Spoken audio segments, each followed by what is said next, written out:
Avez-vous déjà entendu parler du groupe Bilderberg? Non, non, jamais. Avez-vous déjà entendu parler du groupe Bilderberg?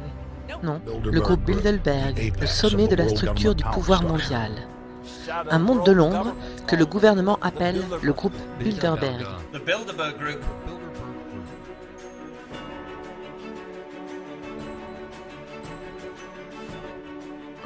Aujourd'hui, nous avons la réunion du groupe Bilderberg.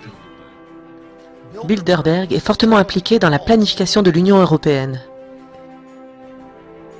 En 1954, l'élite de la planète a tenu une réunion secrète à l'hôtel Bilderberg à Oostberg, aux Pays-Bas. Le nom du groupe Bilderberg est dérivé de l'endroit où ils se sont réunis pour la première fois. Mais qui étaient ces gens? Et pourquoi ont-ils commencé à se rencontrer chaque année après 1954? Selon les déclarations officielles du groupe, la réunion a été initiée par des hommes politiques et des experts de premier plan de l'industrie financière et du média qui s'inquiétaient de la montée de l'anti-américanisme en Europe occidentale. Ils disent donc que l'objectif était de rapprocher les pays européens et les États-Unis. Depuis 1954, environ 120 à 150 membres de l'élite se sont réunis chaque année dans différentes villes européennes et américaines. Le groupe envoie des invitations chaque année, ce qui signifie que beaucoup de participants ne sont pas des membres permanents du groupe Bilderberg et peuvent être invités plusieurs années de suite, occasionnellement, voire une seule fois dans leur vie. Ils affirment que la réunion est aujourd'hui un forum de discussion informel sur les tendances majeures et les grands problèmes auxquels le monde est confronté. Vous pourriez penser que cela semble assez compréhensible et raisonnable, et que, puisque tout le monde en parle, vous pourriez vous demander « qu'est-ce que cela a de si secret ?» Ce qui est intéressant, c'est que les réunions étaient auparavant secrètes et peu ou pas du tout couvertes par les médias. Au début, personne ne savait que cette réunion se tenait chaque année. Et plus tard, dans les années 80 et 90, on a commencé à voir occasionnellement quelques lignes dans les journaux locaux des lieux où la réunion devait avoir lieu. Mais la couverture médiatique a toujours été si faible que le grand public n'a jamais eu connaissance des réunions du groupe Bilderberg. Avec l'avènement d'Internet et des médias alternatifs, il est devenu impossible de garder le secret sur les réunions de Bilderberg, ce qui a conduit à une politique plus ouverte du groupe. La plupart des informations officielles sur les réunions annuelles ont été connues du grand public après l'avènement de l'ère Internet. Aujourd'hui, de nombreuses informations sont disponibles sur le groupe Bilderberg. Non seulement tout le monde peut lire les informations officielles sur la page Wikipédia, mais il y a quelques années, le groupe a lancé son propre site internet, probablement pour prouver que les méchants théoriciens du complot avaient tort et montrer qu'ils n'ont rien à cacher. C'est ce qu'on peut appeler de la fausse transparence. Sur leur site, vous trouverez, en plus des informations générales, une section « Foire aux questions » où ils répondent également à la question « Pourquoi les réunions de Bilderberg sont-elles si peu médiatisées ?» Et leur réponse est, pour résumer, que puisque personne ne s'en est jamais soucié, ils ont supposé que le grand public n'était tout simplement pas intéressé. Cette réponse est aussi simple que ridicule. J'ai du mal à croire que personne ne s'en soit jamais soucié, car les médias font toujours toute une histoire lorsqu'un de nos hommes politiques voyage à un endroit pour assister à une réunion. Et maintenant, ils essaient de dire que les médias ou le peuple ne s'intéressent pas au fait que 150 membres de l'élite autoproclamée se réunissent pour décider d'on ne sait trop quoi. Oui, bien sûr. Bien tenté, Bilderberg. Cependant, le site internet nous donne un petit indice montrant qu'il ne faut pas se fier aux apparences. Car même s'il existe des listes officielles des invités sur le site, il est également indiqué que les réunions se déroulent selon la règle de Chatham House, ce qui signifie que ni l'identité ni l'affiliation des participants ne doivent être révélées. Sur Wikipédia, vous pouvez également trouver l'information qu'une source liée au groupe a dit au Daily Telegraph qu'à partir de 2013, d'autres personnes dont les noms ne sont pas publiés se présentent parfois juste pour la journée aux réunions du groupe. Cela signifie que même si le site web de Bilderberg publie la liste des participants, il est probable que quelques noms importants soient omis. Après cette assez longue introduction dans laquelle j'ai surtout évoqué ce que dit officiellement le groupe Bilderberg, je vais maintenant parler des aspects les plus intéressants de la réunion annuelle et des raisons pour lesquelles elle est considérée comme une réunion secrète. Voici l'un des faits les plus intéressants. En 2009, le site web de Wikileaks a publié des documents de la réunion du Bilderberg de 1955 qui a eu lieu en Allemagne. Comme nous pouvons le lire ici, les documents divulgués portaient sur l'ordre du jour de la création d'une Union européenne et d'une monnaie unique, et ce, des décennies avant leur introduction, réfutant une fois de plus les pseudo-démystificateurs qui prétendent que le groupe Bilderberg n'a aucune influence sur les événements mondiaux. En mars 2009, Étienne Davignon, alors président du groupe Bilderberg, s'est vanté de la façon dont le groupe a contribué à la création de l'euro en introduisant pour la première fois l'agenda politique pour une monnaie unique au début des années 90. La vérité est que le groupe Bilderberg avait décidé que l'Union européenne allait être formée et qu'il y aurait une monnaie européenne plus de 30 ans avant sa première codification dans le traité de Maastricht de 1992. C'est époustouflant. Ils travaillent dans les coulisses depuis près de 40 ans. Ils avaient un plan et ils ont réussi à le mettre en œuvre. Nous parlons de la formation de l'Union européenne, l'une des plus grandes et probablement la plus difficile des réalisations politiques de l'histoire, si l'on pense à l'état de guerre presque constant dans lequel se trouve l'Europe depuis des centaines, voire des milliers d'années. Qui aurait cru que le groupe d'une centaine de personnes pouvait décider du sort de tant de pays différents? Et qui aurait pensé que quelques centaines de personnes travaillant en coulisses ont probablement dirigé notre monde pendant les dernières décennies? Et d'ailleurs, ce ne sont pas des personnes pour lesquelles le peuple a voté ou qu'il a désigné pour prendre des décisions. Il s'agit de quelques hommes politiques et de personnes issues de l'économie, des médias et du secteur financier. Mais qui sont ces personnes? Examinons certains des membres officiels du groupe Bilderberg. Nous nous pencherons sur ceux qui sont connus pour avoir été invités au moins à une réunion. Le site officiel a publié une liste des membres du comité de pilotage qui devraient être les personnes présentes chaque année. Et ici, nous avons des personnes qui occupent des postes très élevés, comme le président Henri de Castries, qui est président et directeur général de la compagnie d'assurance AXA. Nous avons ensuite Paul Achleitner, président du conseil de surveillance de la Deutsche Bank, qui, soit dit en passant, a été impliqué dans un certain nombre de scandales ces dernières années. Un autre membre permanent très influent du groupe Bilderberg est Henry Kissinger. Janet Osbar et Cynthia Kutter en dressent le portrait dans la 6e partie de la suite de la chute de la Kabbale. Ce qui en ressort est qu'Henry Kissinger a défendu dans un rapport de 1973 la thèse selon laquelle les intérêts économiques américains ont besoin d'une stabilité des pays riches en ressources diverses, comme le sont les pays du continent africain. L'une des stratégies vantées par Kissinger est notamment de développer des politiques limitant la démographie par un encouragement à l'avortement, la contraception ainsi qu'à la stérilisation. Ainsi, si les membres de cette conférence partagent leurs projets pour le monde, nous pouvons nous inquiéter. En dehors des membres permanents, découvrons maintenant quelques invités de Bilderberg. Nous avons une personne spéciale ici, nul autre que David Rockefeller. Ce nom devrait parler de lui-même, étant l'un des hommes les plus puissants de la planète. En regardant la liste incomplète des invités des réunions Bilderberg sur Wikipédia, on peut voir d'autres noms intéressants avec quelques dates. Ici, nous avons beaucoup de membres de la royauté.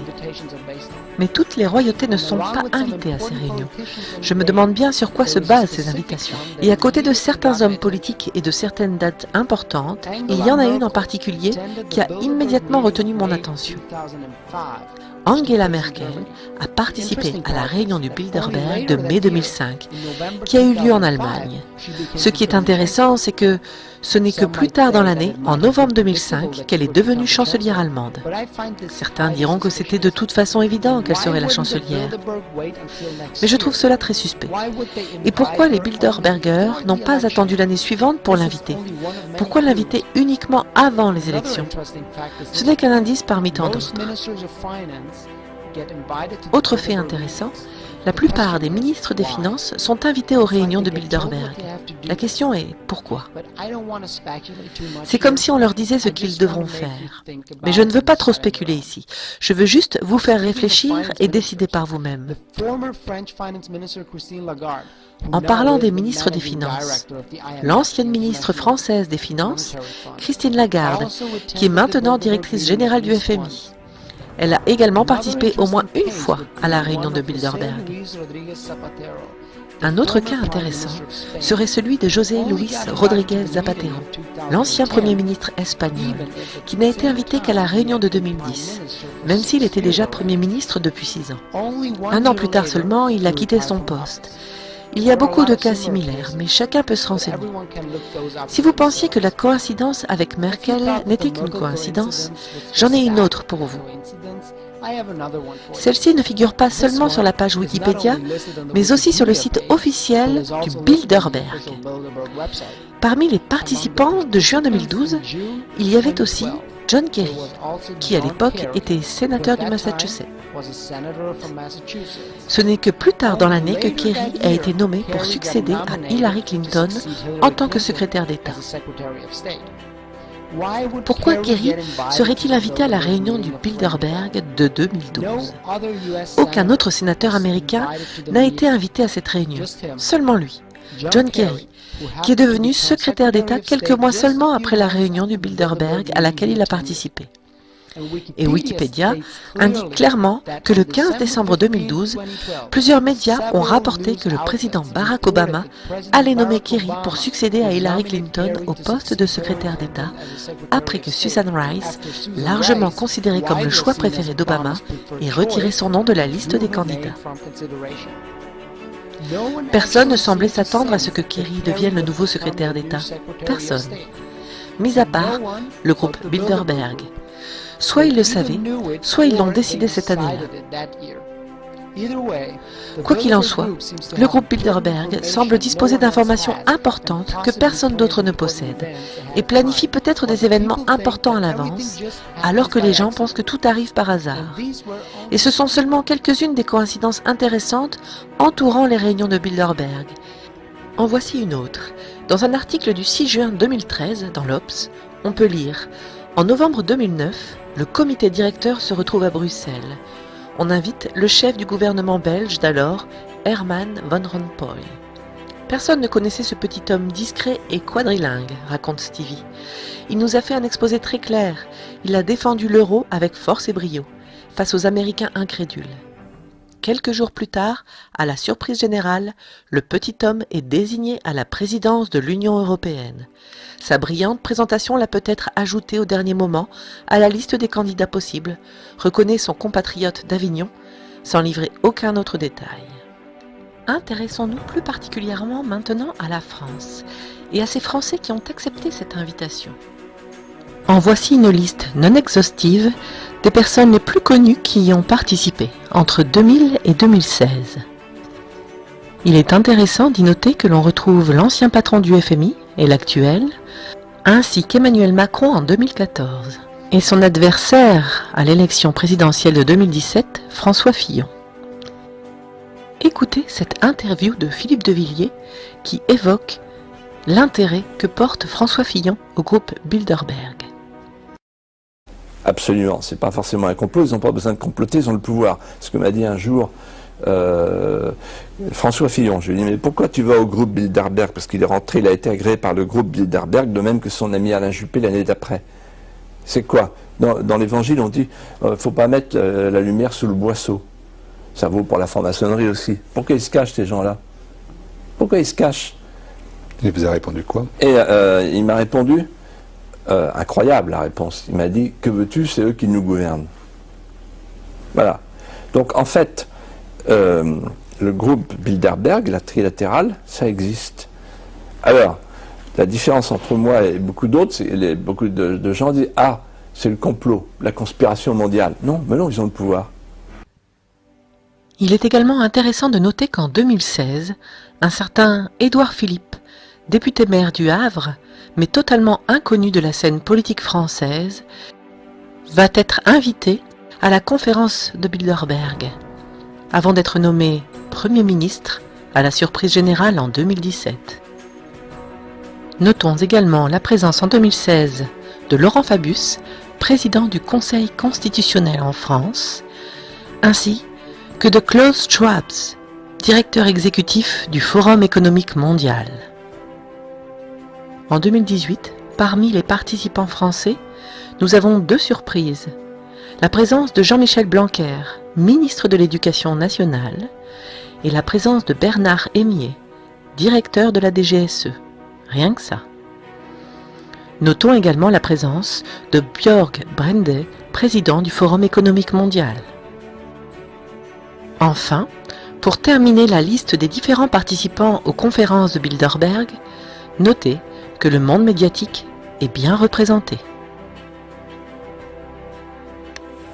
Ainsi, si personne ne peut connaître leur programme ni leurs décisions, puisqu'il n'existe aucun compte-rendu de ces réunions, nous venons de voir que ce groupe réunit des personnes très influentes.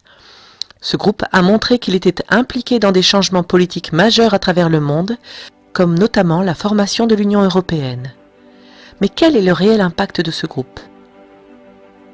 Interrogé à ce sujet en 2001, Dennis Healey, un des fondateurs du groupe Bilderberg, a déclaré « Dire que nous nous efforçons de mettre en place un gouvernement mondial unique est exagéré, mais pas totalement faux. Nous, les membres du groupe Bilderberg, avons estimé que nous ne pouvions pas continuer à nous battre sans raison, à tuer des gens et à faire des millions de sans-abri. Nous avons donc pensé qu'une seule communauté mondiale serait une bonne chose. » Les nombreuses vidéos de Janet Osbar ou de Rosa Koire nous ont montré à quel point les bonnes intentions affichées pour la planète et l'humanité ne sont que de la poudre aux yeux pour cacher des projets bien moins avouables.